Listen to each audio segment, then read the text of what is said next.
All right, this part 3 of the Operational Excellence video series under now Union Pacific CEO and then CN Rail Chief Operations Officer Jim Vena has to do with switch numbers that don't match. And when we go through these materials, I had asked my child how out of date could materials be as far as issues like this. And my child has responded years. At the time of the death of conductor trainee Jason Cluney, this was the operational excellence of Jim Vena. And if it could be this way for years, that would also mean that this would have been the operational excellence under now CPKC CEO and then CN Rail Chief Operations Officer before Jim Vena, Keith Creel, if indeed this could be happening for years.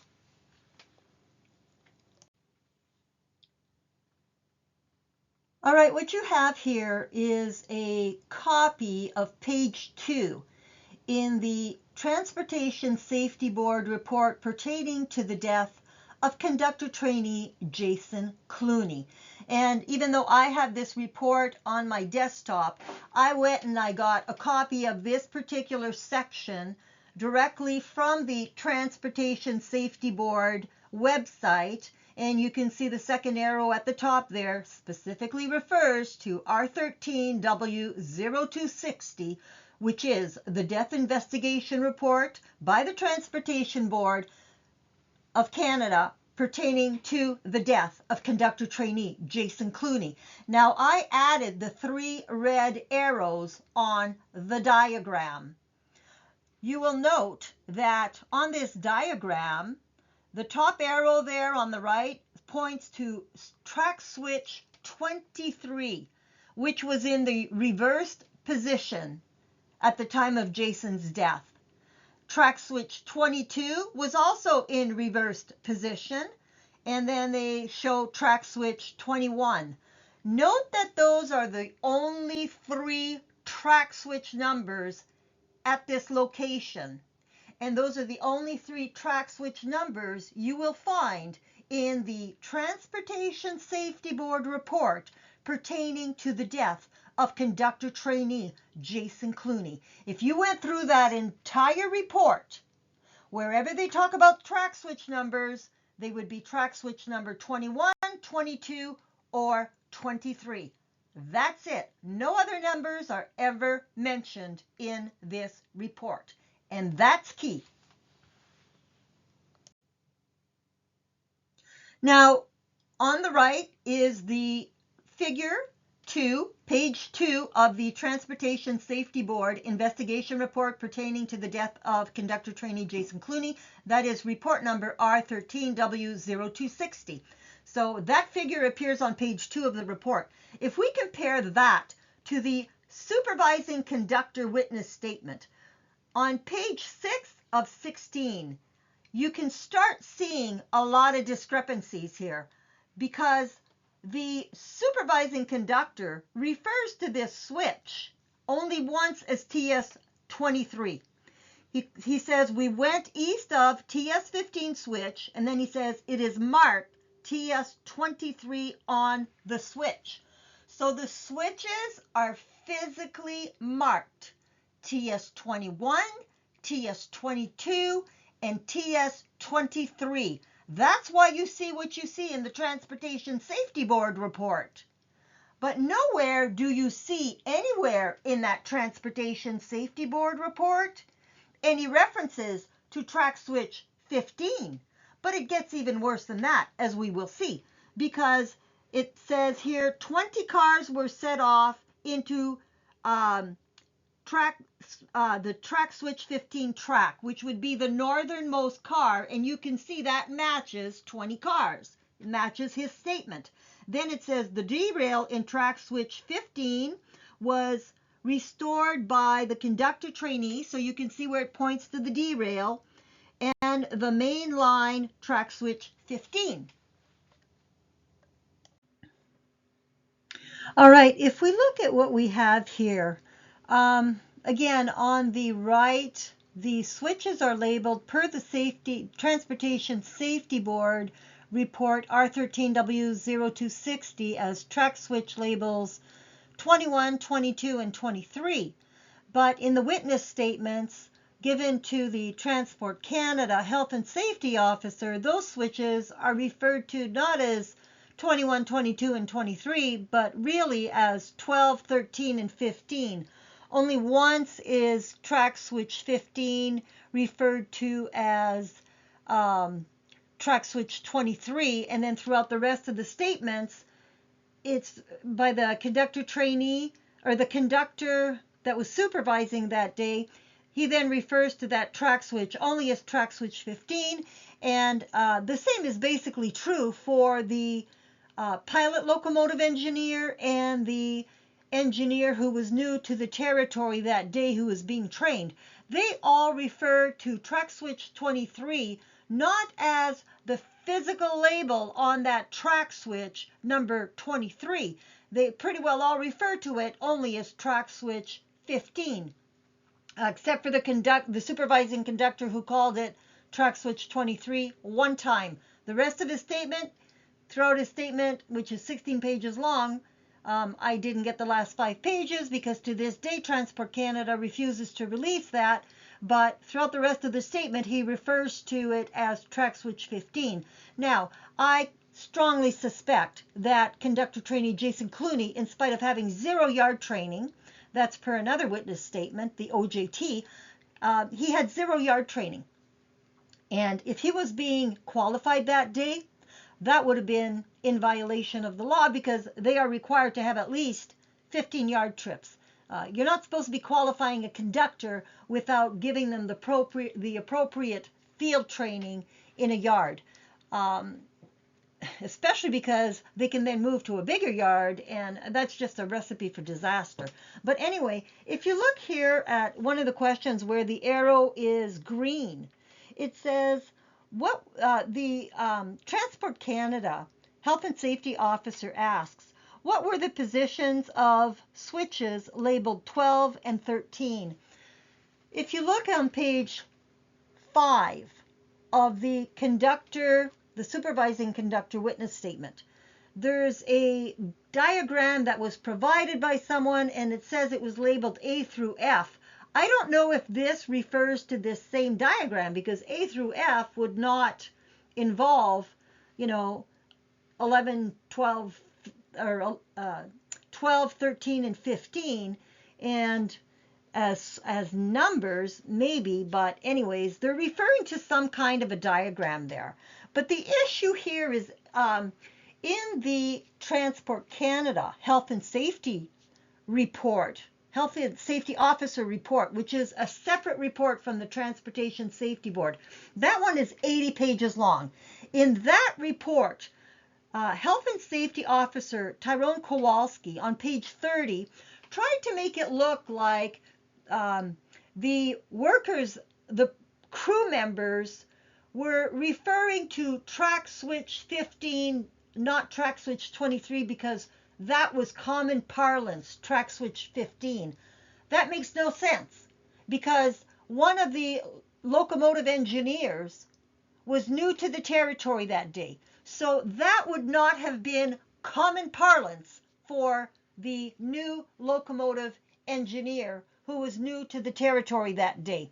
He was a qualified locomotive engineer, just new to the territory. So why would CN be having people who are new to the territory or new employees, as was conductor trainee Jason Cluney, being trained based on outdated switch numbers? Common parlance or not. The switch numbers that they were talking about in the witness statements, track switch 12, 13, and 15, did not match the physical switch numbers, track switch 21, 22, and 23. And the fact is that in the Transportation Safety Board report, those switches are never referred to as 12, 13, and 15. So, did the Transportation Safety Board have its own witness statements? or did it take the ones that came from the Transport Canada Health and Safety Officer? And if there are different witness statements, why would I not have received them? So it kind of would implicate that there are only these witness statements, and if that's the case, and the Transportation Safety Board used the same witness statements, because I wasn't given any witness statements by the Transportation Safety Board when I requested all the materials pertaining to the death of conductor trainee Jason Cluney. And so if there was only one set of witness statements obtained by Transport Canada's Health and Safety Officer, you would have to think these two groups work together, and you would have to think they probably did share witness statements. If not, where are the other witness statements? Why did I not get them? Another question. But anyway, especially since they're not even in the list of materials provided to me. It's as if it's as if none of those exist. There are no other witness statements. But the point is, why would you be training employees who are new to the company or new to the territory using common parlance? And do these labels, 12 and 13, possibly reference other documentation that was out of date? Where would the locomotive engineer new to the territory have gotten the track switch 15 number? They were working in the dark. They arrived at the location basically after dark. And as a new locomotive engineer to the territory, when you're going back past the switch numbers, would you necessarily have noticed them? It's the conductor's job to really notice and work the track switches. It's not the job of the locomotive engineer. So again, why would the locomotive engineer who is new to the territory in his witness statement only be referring to track switch 15? Good questions. Where are the answers to that? But again, is this the operational excellence that Americans want under now UP CEO, and then at the time of Jason's death, former Chief Operations Officer at CN Rail, Jim Vena? And do you really want that man in the US overseeing an even larger company if Union Pacific and Norfolk Southern merge? If this is the operational excellence under which frontline rail workers are expected to operate, and the training they're provided, whatever. And, if in discussing these issues with my child as far as proper switch labels, and I asked, how outdated can the materials be? The answer was years. And if that's true, and that was the case, that materials used in the field could be out of date by years as far as switch numbers, that they're not properly labeled, they're labeled on the side and it's hard to figure out where they are labeled, whatever. And I asked my child, if you work in a rail yard, I said, especially yards where there are so many switches, I said, how do you know which switch to flip if they're not properly labeled or not labeled at all? And the answer was, well, we kind of look at each other and go, this one? Again, is that the operational excellence of Jim Vena? Because my child was a conductor trainee at the same time as conductor trainee Jason Cluney. And so not a good work environment, or a safe work environment, to say the least. And you have to wonder, how did things like wrong switch or track numbers, either in verbal or written instructions, impact the situational awareness of conductor trainee Jason Cluney that day? Was he being given instructions using common parlance? Track switch numbers 12, 13, and 15, which did not match the actual switch numbers where he was working that day? So you would have a conductor trainee who could have been getting instructions based on common parlance or potentially mislabeled work documentation. The work instructions for that day, whatever. A recipe for disaster. There is no other way to put this. I have to tell you folks, I have really racked my brains trying to figure out, okay, well, is it the diagrams that were the two diagrams they used during the witness statements that were mislabeled? Like, could that have been showing points A through F and then track switch 12 or TS 12, 13, and 15 as representing track switch 21, 22, and 23? But that can't be, because even though they did not provide me the diagrams, those were never released to me as far as the diagrams that were used by the Transport Canada health and safety officer in doing these witness statements. That would not explain in the health and safety officer Transport Canada's report, which is 80 pages long, on page 30.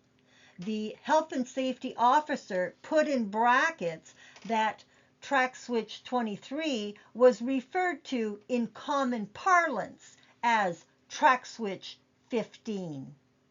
And so it's not just an issue of a mislabeled diagram that they would have been using for these witness statements.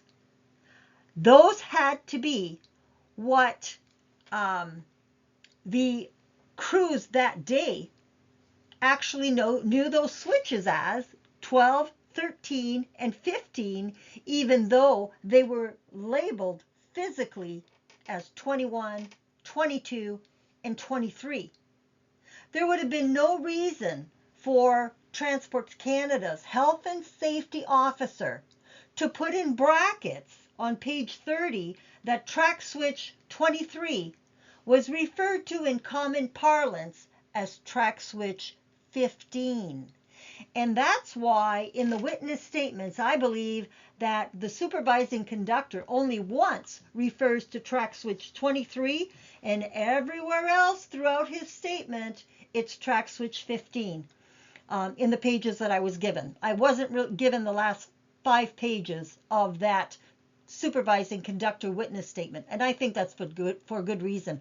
I definitely think conductor trainee Jason Cluney was very likely being qualified the day he was killed. And there's other reasons that lead me to believe that, which I address in other videos. But then also on this following page, page 7, you can see here where he says, I think, he's talking about a movement, and then he says, I think it is track switch 22. And then it says, car control manual checked to verify track number. Well, I think, should you be training a conductor trainee based on, I think it's this switch number? Should you be, and you have to remember, the supervising conductor had never been trained by CN-Rail in how to properly supervise a conductor trainee. That came out in the Occupational Health and Safety Tribunal hearing, which is decision number 2016 OHSTC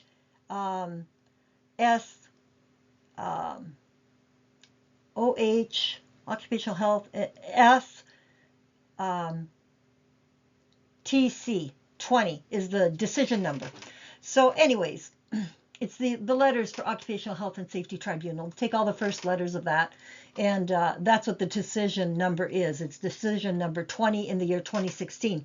So anyways, the supervising conductor had never been trained in how to supervise a conductor trainee, which would explain why he was half a mile away basically from the person he was supposed to be supervising. And if he was being qualified the day he was killed, as far as conductor trainee Jason Cluney, how would a supervising conductor properly assess a person's skills if you're working in the dark a half mile to 2/3 of a mile away? There's no way you could do it. So how could you possibly qualify a conductor trainee if indeed he was being qualified the day he was killed? Which I don't know for a fact, but I have a lot of suspicion that he was, in my opinion. But anyway, when you see things like, I think it is TS22. Okay, so you're in the dark. Are you giving your instructions to a conductor trainee who's new to the territory, working in the dark, alone, unsupervised, in violation of SOR 87-150, Section 5? Are you giving him instructions in common parlance, referring to track switch 12, 13, and 15 instead of 21, 22, and 23? So, again, there's a lot of questions, and until all the data and the information is released, you have to look at what was released and kind of try and put the pieces of the puzzle together. And there's a lot of pieces to this one, especially when you throw in deadly training slide number 53, which could have also played a role into why the switch TS23 was flipped the wrong way. And there's more on that in my Deadly Training Materials series.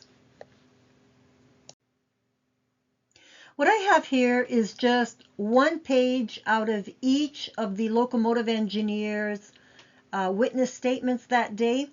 The one on the left is for the locomotive engineer who was new to the territory. And if you look at the bottom here where it says page 2 of 8, at the bottom where the red arrow is, you can clearly see where it talks about track switch 15. Now this guy was new to the territory. He was being familiarized that day as a locomotive engineer who was qualified but new to the territory. So they have to be familiarized with the territory where they're going to work. And so why would he have been in his witness statement referring to track switch 15?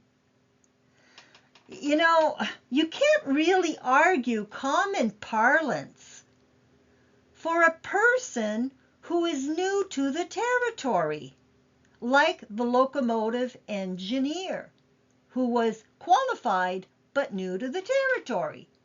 Why would he be referring to track switch 15?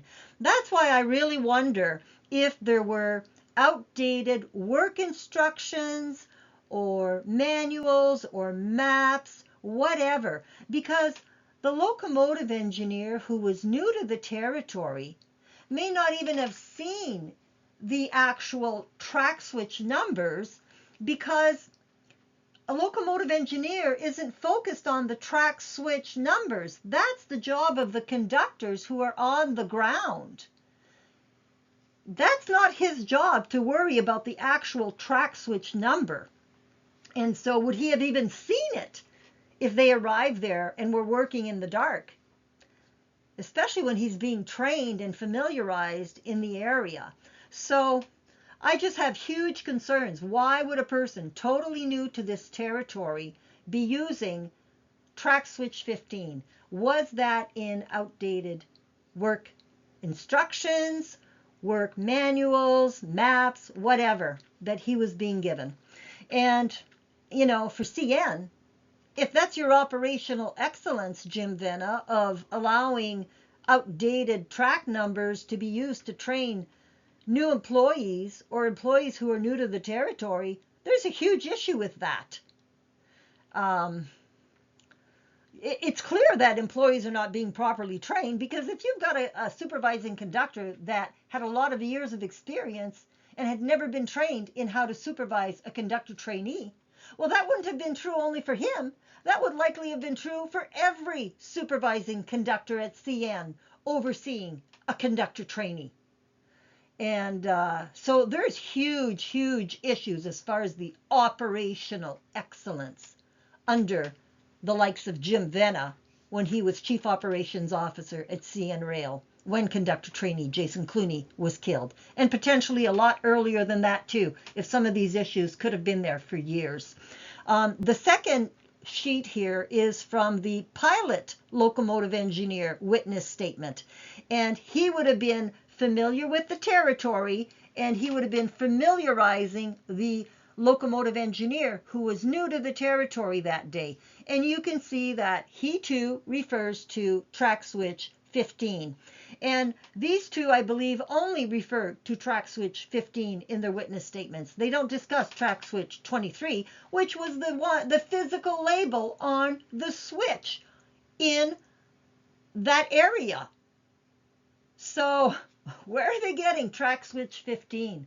And especially locomotive engineers, because they're not on the ground. They're in the engine. So that to me would argue even more for the fact that this could be outdated materials that they were being forced to work with. Not so much the common parlance issue. Because again, common parlance would not have been something you would expect the engineer who was new to the territory to be using that day. You know, just a lot of issues. All right, so that's going to end this video on operational excellence under Jim Vena while he was Chief Operations Officer at CN Rail. So on that, have a great day, and I will see you on the next one.